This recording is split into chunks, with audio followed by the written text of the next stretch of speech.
Marriage is a lot of work. Marriage takes a lot of work, a lot of deliberate work.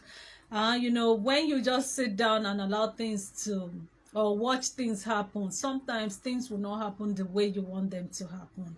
It's not because you're weak, it's not because you're bad, it's not because your spouse is bad, but then sometimes that's just how it is. So that's why we need to make deliberate efforts. You need to make conscious effort to make things happen.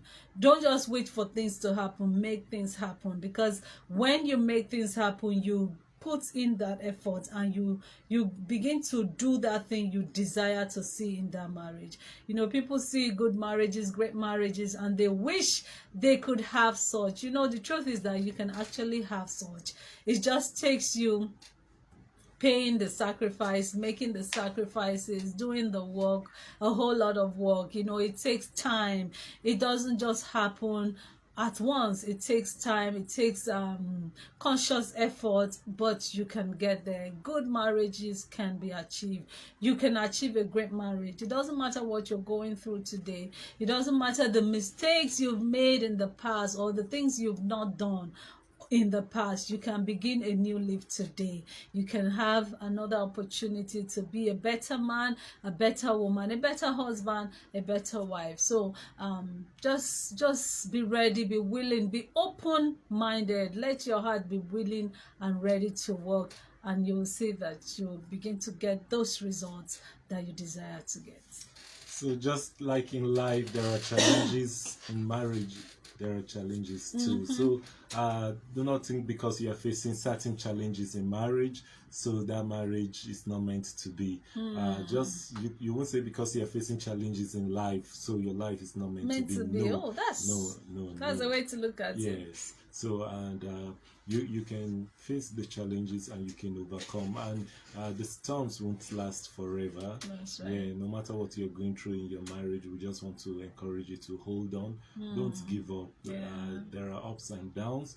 There are high moments, there are low moments, but still hold on there. As long as the two parties want it to work, it would work.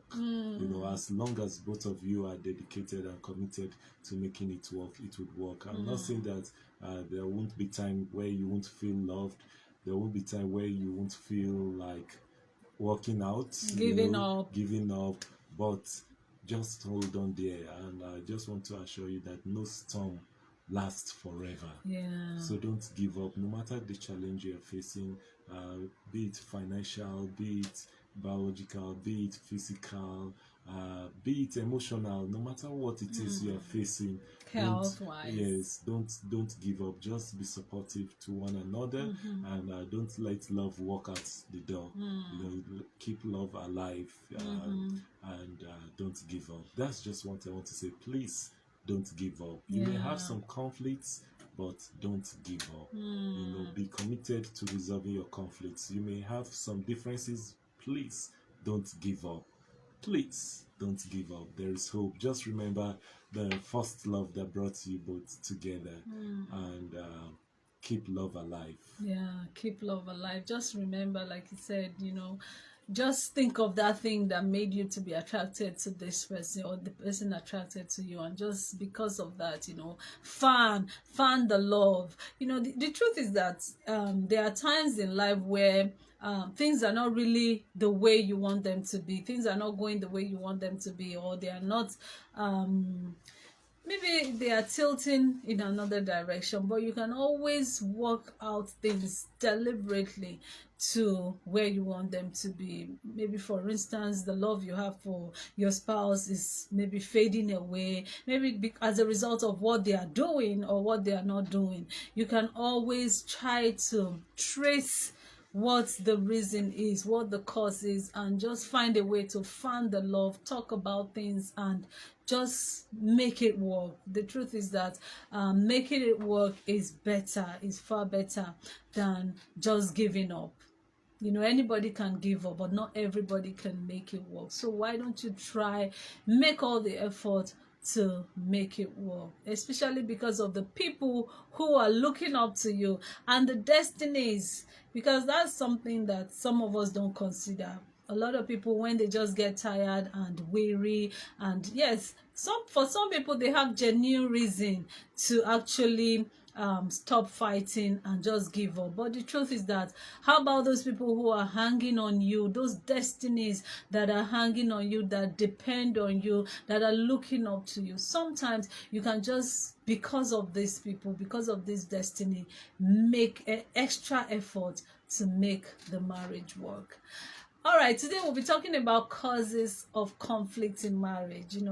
Just like everything we have said today before, right now, it's all conflict, things that happen that make people want to give up in marriage. There are things cause conflict, things that are not, in line with one person, that can cause issues, that can cause problem in marriage. In marriage, there are many things that can cause issues, that can cause conflict in marriage, because two people coming together and becoming one, it doesn't happen automatically, no matter how we make it sound or look or seem. It's a gradual process. Becoming that one is a gradual process, but you just need to make up your mind that you're one with this person. But it will not happen overnight. You have to get to know each other more and learn to blend more with each other. But before then, there are times where you don't see things eye to eye.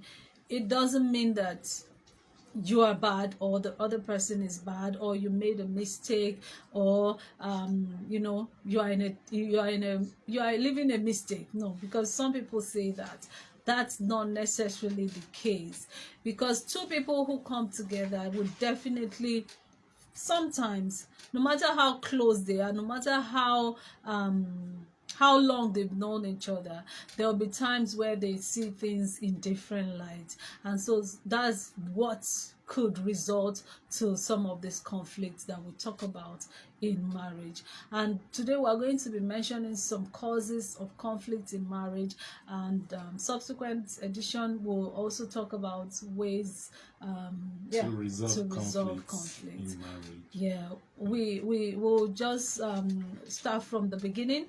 We actually had some of this last week, but because we had some technical problem, we decided to do a repeat edition today. So one of the major cause of conflict in marriage is, like, one of the major key in marriage. It's communication problem. Communication is said to be the life wire of any relationship, and especially in marriage. In marriage, you need to communicate, and how you communicate either makes or mar the relationship, makes or mar the marriage. Sometimes people don't even, as little as listening could sound, people don't have the time to listen to their spouse, and this can go a long way in causing a huge conflict in the marriage. Because if you're a spouse and the other person is trying to tell you something, maybe something wrong you're doing that they don't like, you don't just even want to listen. That's a problem already on its own. So you have people who are talking, and then that's what leads to one of the spouse being referred to as a nag. Because when you begin to say something, repeat it over and over, you kind of become like a nagging husband or a nagging wife. But it is not that the person wants to be a nag, but then sometimes it could be that the other person is not even listening to them. So when they are complaining and talking about the things they don't want from you, what you're doing they don't like, what you're doing they need you to improve on, you're not listening, you're not paying attention, you're not giving them the attention they need. You might say, oh, it's a little issue, but after some time, it can get to something serious that the other person cannot really take anymore, and it becomes a huge problem in the marriage. So listening is one problem, is something that can really cause problem in a marriage. So let's learn to listen. Let's be a listening spouse. Don't just let your spouse to be talking and talking, and you're not listening, you're not paying attention, you don't even want to hear them out. That can cause a huge problem. And then another thing that can cause problem under communication will be defensiveness. In marriage, there is no, the truth is that I think many people do this, when you don't want to just sit down and be accused of something. And as in you have the feeling of being accused, because sometimes it's not necessarily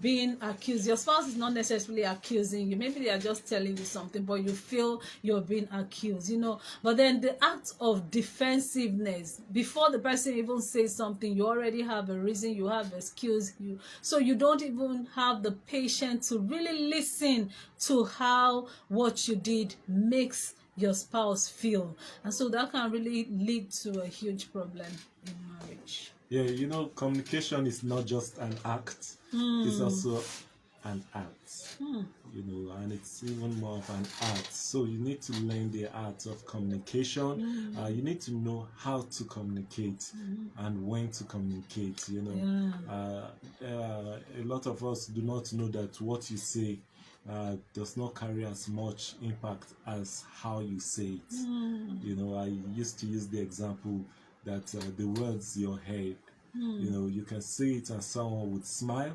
Can say it and someone would just check the head, and you can say it in a way that someone would pick a bottle and say, my head, I'll break your own head first. It's just about how you say it. That's your head. Right. You can say, see your head, and the person smile, and you can say, see your head, and the person fights back. So it's about how you say it. So we need to learn how to communicate with our spouse, and when to communicate. There are some things you shouldn't just say anytime. There are things you should learn the right time to say it. You need to even check the mood of your spouse before bringing up certain topics. And I used to see communication as just like the blood in the body. I used to see communication that way for relationship. But recently I've been seeing communication more than just compared to the blood. I'm also comparing communication to the nerves of the body. Once a nerve is dead, it just takes some time. That part of the body will soon stop functioning. Or stop functioning well. And so if communication is dead in a marriage, it's just about time. That marriage will soon die. But once you can just keep the communication channels open, you can keep communication alive, there is still hope. For those who are involved in conflict resolution or who are involved in counseling, you know that as long as the parties involved are willing to talk, there is hope. It's when they are no more willing to talk, that it's a critical point. It's a dangerous time. And so no matter what, we need to learn to communicate and to keep communicating. And just like Gloria said, listening is a major art that we need to learn. Many of us know how to hear people. That's for those who even pay attention to hear. But not many know how to listen. You need to learn the art of listening, because there are times that when your spouse is speaking, you are just thinking of what to say in response, and your thoughts may be so fast that you won't even allow your spouse to finish talking, expressing themselves before interrupting. That shows you weren't listening. You were just busy thinking of what to say, and as soon as you felt you have what to say, you opened your mouth. As soon as there is a pause. Some will not even wait for a pause. It's just as soon as they have the signal that yes, they have what to say. Even when the spouse is making a sentence, they just cut in and just say what they have to say. So you need to learn how to be quiet, to listen, and listening involves not just hearing the words spoken. You would also learn to hear what is not being said, because it's one thing to hear what is being said, it's another thing to hear what is not being said, yeah. and a lot is not being said. Yes, and to understand the feelings behind the words being spoken. You know, it takes a whole lot of art, and it takes a whole lot of self-control to respond appropriately. Yeah. It's not easy, I must confess. Even for me, I'm still learning. I'm a student. In this school of marriage, we are all students. Yes, I won't we come are. here and make you feel like I'm perfect. No. I am learning, and I'm open to learning. You know, there are times that you are tempted to just respond the way the emotions lead you at that point. Yeah. Maybe it could also be the way your spouse have spoken to you that stirs up that emotion that made you angry, and you just want to respond that way. But it takes a whole lot of self-control, you know, to comport yourself, maybe to keep your cool or to keep quiet at that moment. And when you feel you are able to control yourself and you are calm, you can now respond. Or some people have learned the art so much that no matter how you shout, if they want to respond calmly, they will just respond calmly, and you just be disarmed, you know, with all your anger. So it's an art that we all need to keep learning and improving on. You know, I believe as long as you are alive, you need to keep learning. That's right. You know, you need to keep learning. So no one should feel he or she is all perfect and there is nothing to learn. You know, a key to moving higher in life and getting better is to be willing to learn at every point in time. I want to go to the next point. All right. Before we go to the next one, can we take a music break? Okay, so that we can listen, you know, listen to the music. Yeah, enjoy the music. Yes.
welcome back, welcome back. That was I'll Do Anything by Sonia Spence. I hope you enjoyed the song. Welcome back. This is ASO Radio 93.5 FM, the station on the rock. And it's School of Marriage, the Friday's edition of the ASO Radio's talk show. And today we're listing out some of the causes of conflict in marriage. Marriage would go smoothly and beautifully if there are no conflicts in marriage. But unfortunately, sometimes we encounter some of these conflicts in marriage, and we just want to list some of them and then how to avoid them or how to handle them so that they don't affect your marriage negatively. Before we went on the music break, we were talking about communication problem as one of the major cause of conflict in marriage. The next one will be financial issues. Financial issues, everyone can agree that finance is very, very important in any marriage. They used to say no money, no love, or no. Some people say that no finance, no romance. No romance, yes, no finance, but, no romance. That's but not my opinion. It's not the case for everybody, but it's the case for a lot of people because without finance, it's you can easily get angry and aggressive. So let's not take away the place of finance. Finance is very important. But then finance can pose as a very, very serious problem in marriage if not properly handled. Having it or not having it can cause issue in a marriage. For some people, having money can cause not having money can cause crisis in the marriage, and for others, having it can also cause conflict in the marriage, because when you have it and you don't know how to handle it, you don't know how to manage the resources, that resources can be a problem. That money you have that is supposed to be a blessing to your marriage can be a problem in your marriage. And then in marriage, because we are two different individuals, you can have in a marriage, you can have a couple whereby one of the spouses can be a spender while the other can be a saver. This can also pose as issue because if the spender does not know how to save at all or does not want to save at all, it can cause a big problem. And if the one who knows how to save does not want to spend at all, they just want to have everything and save everything and mize everything and just be selfish even to yourself. You're working so hard for this money and you don't even want to spend it on yourself or your family. It can be a problem. It can cause a huge problem in the marriage. So knowing how to handle it, how to manage the resources that God provides for you in a family goes a long way in making or marrying the relationship. Yes, and there's nothing wrong in spending, there's nothing wrong in saving, but you need to understand moderation. You shouldn't work so hard and you're saving all the money and you're not spending some for your comfort or for the joy and happiness of your spouse and your family. You need to enjoy life with your spouse, you need to enjoy life with your children, with your family. So there are times you may need to spend some money, but let it not be reckless, and let it not be extreme. And you need to save for the rainy days, you need to save for the dry times. There are ups and downs in life and also in marriage. So for the spender, you need to understand with your spouse who is a saver to know that it's all for tomorrow. The other day we said that both the spender and the saver do what they are doing because no one knows tomorrow. In quotes, the person who is saving because you don't know what tomorrow may bring. Yeah. And the person spending is spending like, let's spend this money today because we don't know what tomorrow. You don't know whether the world is going to end in the next. So let's just enjoy ourselves minutes. today. But I believe in moderation in everything. In moderation, we've had instances where people working and were doing well lost their job just by a pronouncement by one person, or a new policy or executive order or something, or even business people. I know businesses that had crashed just because of changes in government policies. Or changes in policies. So always remember tomorrow in whatever you're doing, whether you're spending or you're saving. Financial management is key. We need to keep learning. I am also a student and I'm learning. I'm not yet there. I'm still learning because it looks like you need to learn to make more money. The demands are getting higher, the bills are getting higher, whether it's electricity, whether it's the fuel, water. You just have a need to food pay stuff. more money for things. And so if you work in place where you have a static income or just a constant income, and your bills are multiplying, you need God's grace to help you to think of multiple streams of income, right. And how to save more so that you do not default when it comes to paying your bills. So I believe in understanding on both sides, both the man and the woman, to understand with each other. The spender, the one who wants to spend, need to understand with the one who wants to save, to understand that there are responsibilities ahead and we can't spend everything now, and tomorrow we'll just wake up and wonder what happens, And we also talked about not every occasion would demand you buying the uniforms, in this part of the world we call it ashebi, and cool, you don't need to buy all the uniforms. I know not everyone may be happy with this, but that's just the truth. Sometimes you just wear what you have and go for the occasion. If at the door they bounce you back because you're not wearing the uniform, so be it. You've shown love by sacrificing your time. For me, I believe anyone who sacrifices or had time to come for your event has done a whole lot, has sacrificed part of his or her life. So there should be no offense if people are not able to buy the uniform. So financial management is key. You need to understand yourselves financially, know what's coming in and what's going out, and your inflow should be more than the outflow so that you don't run into trouble, because that's something that can bring conflict, when there is lack, and when you have a party that is not responsible or accountable, that can happen. And currently we have quite a number of applications or institutions that allow you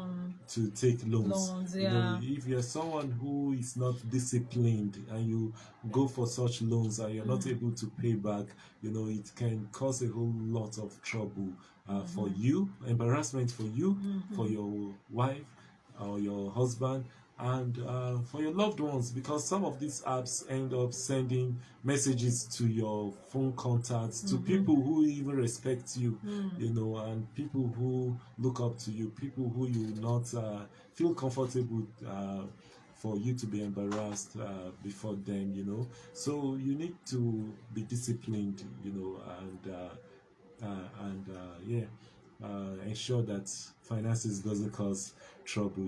Gloria talked about the lack or insufficient fund, and then also excess can cause some trouble, because some people, if you want to know their true behavior, just give them money that they never expected they will have. When some people just get certain breakthroughs, you start seeing their true picture. You see money, you see power, they can bring out the true pictures of people, but you need to be original. Whether you have so much or you have little, you need to be you, and let the you be that person that loves your spouse in spite of the financial situation, and be ready to support your spouse. Be ready to stand with your spouse through it all, the high, the low. Please keep romance alive, even if finance is a challenge. Keep hope alive. That's and right. Talk with each other and encourage each other on other streams of income. God helping you. I know how serious this is. How it has affected quite a number of marriages and relationships.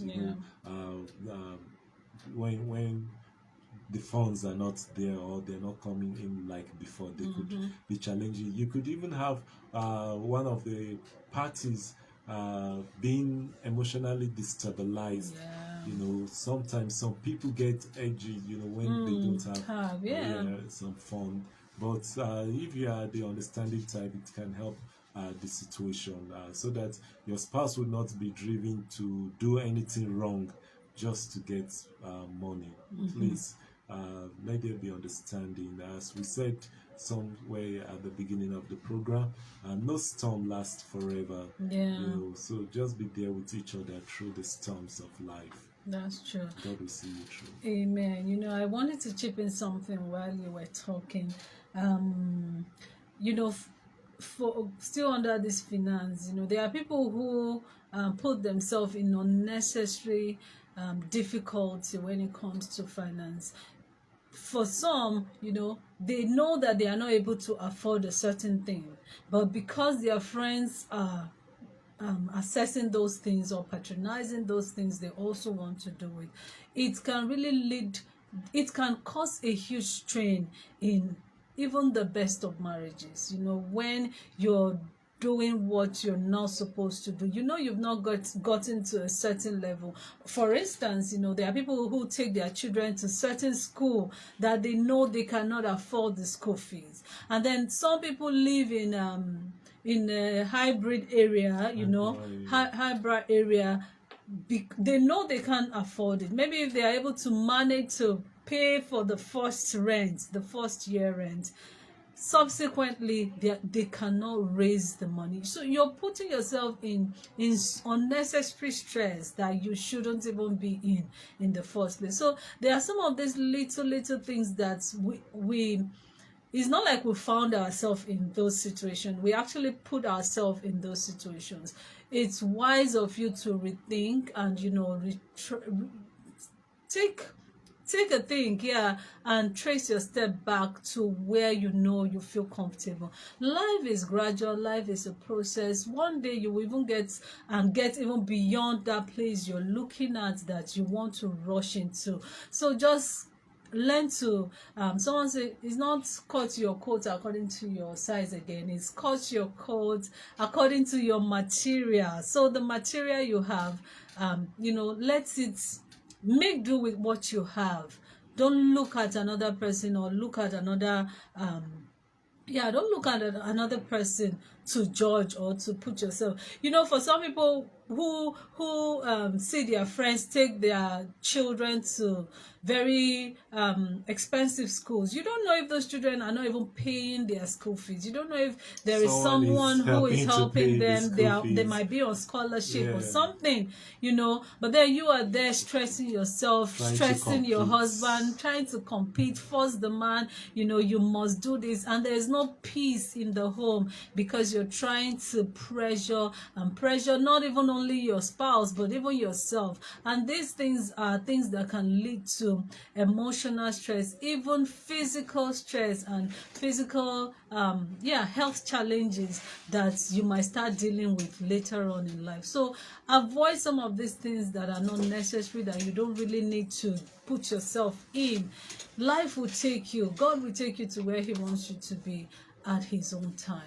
I don't know. I just wanted to share this, and I don't know why it came to my heart.